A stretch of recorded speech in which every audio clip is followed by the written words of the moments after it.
we have discussed oxo acids के acidic character, oxidising power, ये सब हमने लास्ट टाइम डिस्कस किया था। एक बार जल्दी से इसको रिवाइज कर लेते हैं यहीं पे। तो इसमें हमने पढ़ा इसके अंदर कि क्या कहते हैं HClO, ये यहाँ पे देखा हमने HClO, HClO2, HClO3, HClO4, ये यहाँ पे इसका ऑक्सीडाइजिंग पावर का ऑर्डर है। किसका ऑर्डर है? ऑक्सीडाइजिंग पावर का। रीज़न सेम था बिल्कुल, जो रीज़न हमने एसिडिक कैरेक्टर के लिए लिया था, सेम रीज़न किसके लिए है? ऑक्सीडाइजिंग पावर के लिए, क्योंकि इसका एनायन जो है ये बहुत स्टेबल है। This is very stable. ये भी उसके बाद सेकंड पे स्टेबल है, इसमें ये स्टेबल है, फिर ये स्टेबल है। इसमें जो नेगेटिव चार्ज है, नेगेटिव चार्ज जो है 4 ऑक्सीजन एटम के ऊपर डिस्पर्स हो रहा है, तो बहुत ज़्यादा स्टेबल होगा। इसमें नेगेटिव चार्ज जो है वो 3 ऑक्सीजन एटम के ऊपर फैल रहा है, तो ये भी ज़्यादा स्टेबल होगा। इसमें नेगेटिव चार्ज 2 ऑक्सीजन एटम के ऊपर आ रहा है, इसमें नेगेटिव चार्ज 1 के ऊपर आ रहा है, तो स्टेबिलिटी ज़्यादा होगी, तो इलेक्ट्रॉन एक्सेप्ट करने की टेंडेंसी कम हो जाएगी। दूसरा, इनको रिड्यूस होना होता है HCl के अंदर, ज़्यादातर ये रिड्यूस किसमें होंगे? HCl के अंदर। तो यहाँ पे Cl की स्टेट +1 है, +1 से -1 आना वो आसान होगा।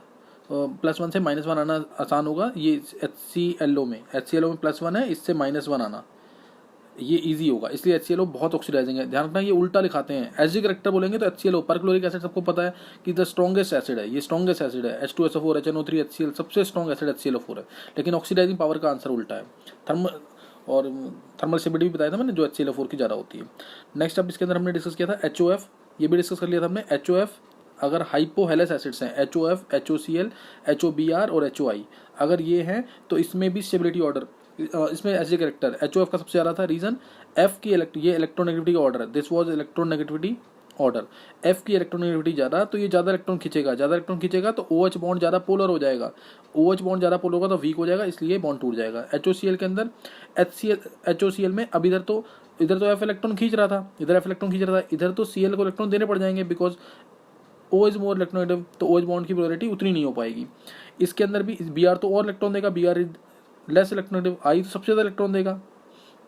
तो इसलिए जितना ज़्यादा पोलर बॉन्ड होगा उतना ज़्यादा क्या होगा? OH बॉन्ड जितना पोलर होगा उतना H+ जल्दी देगा, उतना अच्छा एसिड। सिंपल हम ये भी बोल सकते हैं, on the basis of stability of their conjugate basis. Conjugate base की स्टेबिलिटी पे भी देखते हैं कि OF- सबसे ज़्यादा स्टेबल है, OF- सबसे ज़्यादा स्टेबल है, फिर OCl- स्टेबल है, फिर OBr- स्टेबल है, और उसके बाद OI-। Only on the basis of electron negativity of halogens, इसके बेसिस पे भी आंसर दे सकते हैं। तो ये हमने लास्ट टाइम डिस्कस कर लिया था, ये इंपॉर्टेंट चीज़ थी, पता होना चाहिए। एक बार स्ट्रक्चर्स और देख लेते हैं जल्दी से इसके, HClO4 परक्लोरिक एसिड से स्ट्रक्चर्स और नाम देख लेते हैं जल्दी से। अगर मैं बोलता हूँ HOCl, इसका नाम है hypohalous acid, hypochlorous acid, hypochlorous acid इसका नाम है, और स्ट्रक्चर इसका HOCl। Cl के पास लोन पेयर रहेंगे 3, 1, 3 लोन पेयर रहेंगे, और O के पास यहाँ पे 2 लोन पेयर रहेंगे, तो शेप इसी तरह से रहेगी इसकी, HOCl। और फिर ये हाइपोक्लोरस एसिड है। सॉल्ट इसकी जो होंगी उसको बोलेंगे हाइपोहेलाइड। जैसे अगर मैं सॉल्ट इसकी बनाऊँ NaOCl, तो इसका नाम होगा सोडियम हाइपोक्लोराइड, अगर मैं बोलता हूँ HClO2,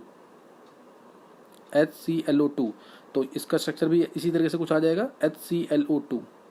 तो इसमें क्या आ जाएगा? एक OH तो रहेगा ही, एक OH रहेगा, डबल बॉन्ड O, क्योंकि O कितने हैं? 2, डबल बॉन्ड O। तो इसमें अब Cl के पास 3 इलेक्ट्रॉन इसके शेयर हो गए, तो 2 लोन पेयर रहेंगे, 1 लोन पेयर, 2 लोन पेयर। तो इस तरह से रहेगा कुछ HClO2, तो ये आ जाएगा। उसमें एंगुलर और V और बेंड शेप आ जाएगी इसके अंदर भी इस तरीके से, सही ना।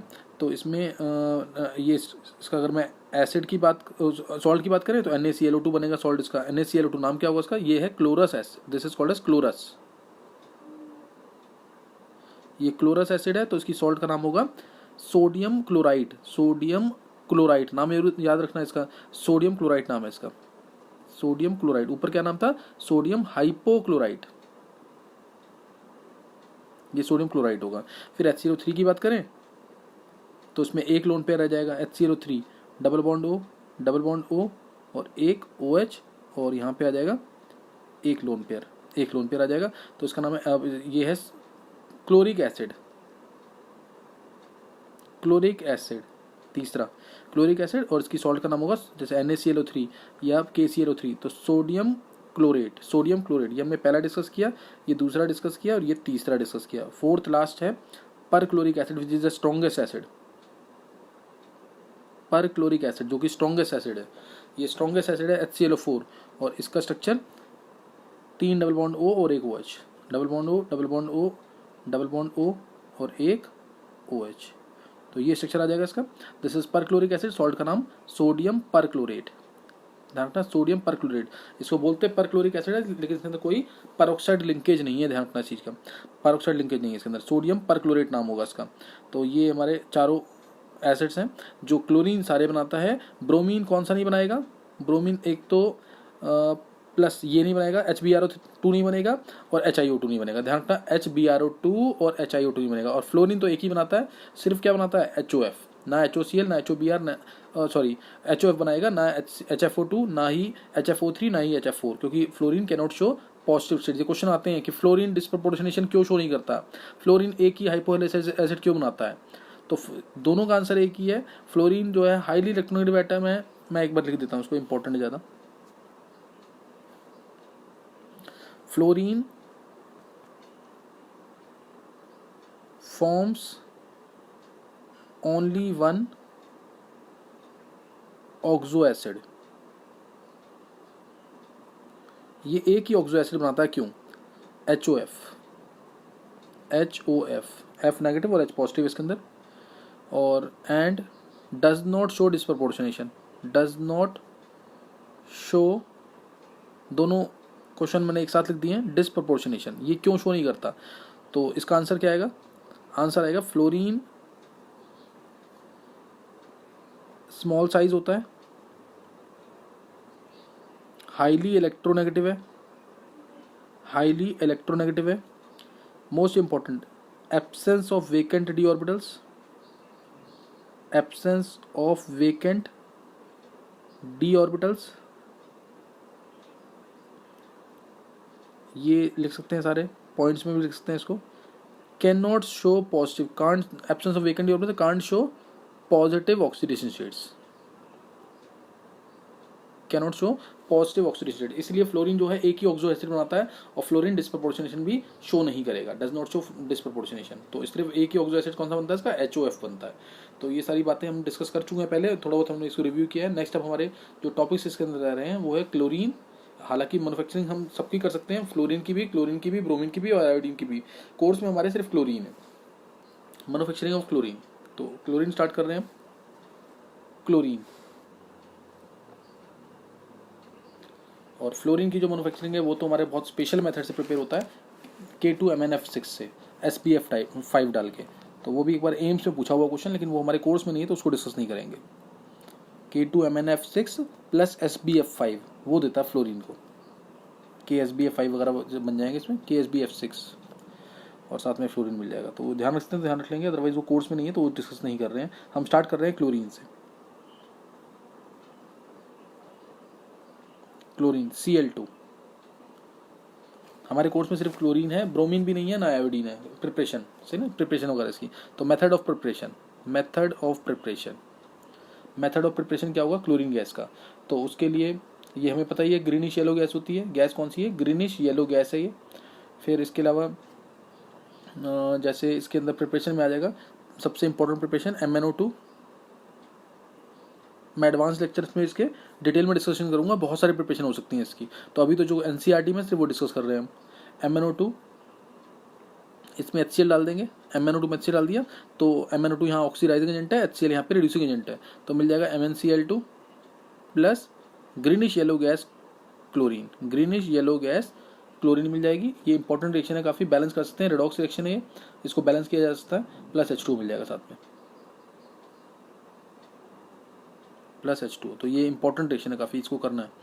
Cl2 यहाँ है, Cl2 यहाँ पे, तो 4HCl आ जाएगा, यहाँ पे 4HCl आ जाएगा, 2Cl2 4HCl, तो यहाँ पे साथ में आ जाएगा 2H2। एक बार चेक कर लेना, बैलेंस होगी वैसे ही क्वेश्चन ये। नेक्स्ट तरीका बैलेंस करने प्रिपरेशन करने का क्लोरीन गैस का, second method is same method है वो भी, बस अब हमें इसके अंदर क्या करना है, MnO2 तो लेंगे हम, MnO2 लेंगे, MnO2 ये तो लेंगे ही। अब ये HCl गैस जो है ये डायरेक्ट नहीं मिलेगी, ये NaCl और H2SO4 से मिलेगी, NaCl प्लस H2SO4 से, clear, NaCl plus H2SO4 plus concentrated H2SO4। ये अगर ध्यान हो तो मैंने कराया भी था। NaF में कंसनट्रेटेड H2O डालें तो HF मिल जाता है, NaCl में कंसनट्रेटेड H2O डालेंगे तो HCl मिल जाता है। लेकिन सिमिलर मेथड से HBr और HI नहीं मिलते, क्योंकि वो अच्छे रिड्यूसिंग एजेंट्स होते हैं, वो Br2 और I2 में ऑक्सीडाइज हो जाते हैं। तो ये दोनों मिलकर क्या देते हैं, HCl देते हैं, इसलिए सेम रिएक्शन हो गई है, बिल्कुल सेम रिएक्शन हो गई। और क्या मिल जाएगा इसके अंदर भी, MnCl2 तो मिलेगा ही मिलेगा, MnCl2 plus greenish yellow gas chlorine, greenish yellow gas कौन सी मिल जाएगी, क्लोरीन, प्लस 2H2O भी मिलेगा, और साथ में एक चीज़ और मिल जाएगी NaHSO4 plus sodium hydrogen sulphate, ये और मिल जाएगा साथ में। बैलेंस कर लेंगे इसको भी बैलेंस कर लेंगे। और इसमें भी 4 NaCl जरूर आना चाहिए, क्योंकि 4 HCl था तो 4 NaCl जरूर आना चाहिए इसके अंदर भी, ठीक है। तो इसको बैलेंस 4 NaCl आ जाएगा इसके अंदर, और H2SO4 भी इसलिए 4 आने चाहिए, कंसिडर 4 H2SO4। बैलेंस कर लेंगे इसको खुद। तो सेकंड मेथड था प्रिपरेशन का। थर्ड मेथड इसका, थर्ड मेथड भी बहुत इंपॉर्टेंट है। अगर हम HCl पास करते हैं MnO4 नेगेटिव में, या फिर इवन डाइक्रोमेट आयंस के अंदर HCl पास करते हैं, HCl गैस को, तो अब रिडॉक्स रिएक्शन हो जाएगी। HCl जो है Cl minus oxidise to Cl2, ये तो पढ़ेंगे DNF ब्लॉक में भी डिटेल में। रिडॉक्स रिएक्शन है, बैलेंसिंग करनी है। और MnO4 नेगेटिव हमेशा किस में जाता है, Mn2 प्लस में। ये किस में जाएगा, हमेशा Mn2 प्लस में, यानी MnCl2 मिल जाएगा, MnCl2 मिल जाएगा यहाँ से, सही ना। MnO4 नेगेटिव है तो MnCl2 मिल जाएगा प्लस, और इसमें क्या मिल सकता है, Cl2 गैस तो मिलेगी, ग्रीनिश येलो गैस क्लोरीन, और Cl माइनस आयंस आ ही गए हैं, तो वो इसको बैलेंस कर लेंगे, इसको सही ना, एज मीडियम में इसको बैलेंस कर लेंगे, ट्राई करेंगे तो हो जाएगा आराम से। तो ये प्रिपरेशन है इसकी। इसके अंदर जैसे जेई ने पूछा हुआ कि HCl का इक्विवेलेंट वेट क्या होगा, इस टाइप से क्वेश्चन आते हैं इसके। MnO4 नेगेटिव का इक्विवेलेंट वेट क्या होगा, Cl2 का इक्विवेलेंट वेट क्या होगा, ये ऐसे क्वेश्चन पूछ सकते हैं इसके अंदर। तो ये 3 प्रिपरेशन जो NCERT में दे रखी है वो हमने डिस्कस कर ली है क्लोरीन गैस की। और अब है मैन्युफैक्चर ऑफ क्लोरीन, सबसे इंपॉर्टेंट, यही क्वेश्चन आना है पेपर के अंदर। तो वो है हमारा प्रिपरेशन का मेथड हमने कर लिया। अब है manufacture of chlorine, manufacturing of chlorine, ये मैंने डिस्कस किया हुआ सरफेस केमिस्ट्री के अंदर, how to manufacture chlorine, and that is by Deacon's process. ये सबसे इंपॉर्टेंट है पेपर के अंदर। Ostwald process, Deacon's process, contact process, Haber's process, ये पूछे जाते हैं सारे। और लास्ट ईयर के पेपर चेक करेंगे नीट के या मेंस के, तो उनमें काफ़ी पूछे गए हैं ये process. Deacon's process for manufacturing chlorine. तो HCl है, HCl में जब O2 पास करेंगे, HCl के अंदर O2 गैस पास करेंगे, HCl गैस में O2 गैस जब रिएक्ट करेगी तो क्या मिलना चाहिए, Cl2 प्लस H2, ये मिल जाना चाहिए। लेकिन यहाँ पे अगर हम डायरेक्ट इसको हीट करते हैं, ध्यान देना इधर, O डबल बॉन्ड O है, डायरेक्ट हीट करना है, इस बॉन्ड को तो तोड़ना ही है। इसको तोड़ने के लिए बहुत ज़्यादा एनर्जी देनी पड़ेगी, और ज़्यादा एनर्जी देंगे तो क्या होगा, जो प्रोडक्ट बन रहे हैं Cl2 और H2 यही डिकम्पोज कर जाएंगे, यानी स्टेबल नहीं रहेंगे ज़्यादा टेम्परेचर देने से। इसलिए हमें यहाँ कैटलिस्ट यूज़ करना पड़ता है, करना पड़ता है जो इंटरमीडिएट बनाता है, CuCl2, ये ध्यान रखना, इसको भूलना नहीं है। CuCl2 723 केल्विन पे, नहीं तो उसको बॉन्ड को तोड़ने के लिए ज़्यादा एनर्जी देनी पड़ेगी। तो ज़्यादा एनर्जी देंगे तो क्या होगा, Cl2 और H2O एग्जिस्ट ही नहीं करेंगे, ये डिकम्पोज कर जाएंगे। तो CuCl2 एट 723 केल्विन, ये CuCl2 पहले O2 के साथ इंटरमीडिएट बनाता है, O2 के साथ इंटरमीडिएट बनाता है, ये O2 के साथ इंटरमीडिएट बनाने के बाद फिर जाके HCl से रिएक्ट करता है और Cl2 गैस देता है। तो इंटरमीडिएट थ्योरी के ऊपर बेस्ड है इसका कंसेप्ट, वो हमें करना नहीं है, तो बस इतना ध्यान रखना है। Deacon's process for manufacturing of chlorine, तो इसको भूलना नहीं है। This was method of preparation of chlorine, हो गया। नेक्स्ट नोट करना आगे, क्या कहते हैं इसी में आगे करेंगे इलेक्ट्रोलिटिक प्रोसेस। एक और जो हम कर सकते हैं इसके अंदर, इलेक्ट्रोलिटिक प्रोसेस, जैसे इलेक्ट्रोलिसिस ऑफ ब्राइन सॉल्यूशन, इसको मान सकते हैं fifth method, electrolysis of brine solution. Electrolysis हमने 11th क्लास में भी थोड़ा बहुत किया हुआ है, रेडॉक्स चैप्टर के अंदर, ब्राइन सॉल्यूशन। और अभी सरफेस इलेक्ट्रोकेमिस्ट्री चैप्टर में हम करेंगे इसको डिटेल में, तो अभी तो याद कर लेंगे, अभी शायद समझ ना आया ढंग से। इलेक्ट्रोलिसिस ऑफ ब्राइन सॉल्यूशन के अंदर एक्वस NaCl है, सपोज एक्वस NaCl, इसका हम अगर इलेक्ट्रोलिसिस करेंगे यूजिंग प्लेटिनम इलेक्ट्रोड्स, तो क्या होगा, अब जो Na प्लस एक्वस है तो Na प्लस और H प्लस आयंस होंगे, ये हमारे कहाँ होंगे, कैथोड पे। H प्लस आयंस कहाँ हैं, एक्वस सोल्यूशन से आए हैं। और OH माइनस Cl माइनस ये कहाँ पे होंगे, एनोड पे। तो एनोड पे Cl माइनस के इलेक्ट्रॉन लूज करने की टेंडेंसी ज़्यादा होती है, तो एनोड पे Cl2 गैस मिल जाएगी। हाफ Cl2 प्लस इलेक्ट्रॉन, तो एनोड पे Cl2 गैस लिबरेट हो जाएगी, ये एनोड पे मिल जाएगी। और गेन करने की टेंडेंसी किसकी ज़्यादा होगी, H प्लस आयंस की। सोडियम की तो इलेक्ट्रॉन लूज करने की टेंडेंसी ज़्यादा होती है, तो H प्लस इलेक्ट्रॉन गेन कर लेगा यहाँ पे और हाफ H2 गैस मिल जाएगी कैथोड पे, ये कैथोड मिल जाएगी। या हम डायरेक्ट इक्वेशन लिखें NaCl प्लस H2O, तो ये सॉल्यूशन में मिलेगा NaOH plus half H2 plus half Cl2 gas anode पे, H2 गैस कैथोड पे और NaOH इन द सॉल्यूशन। तो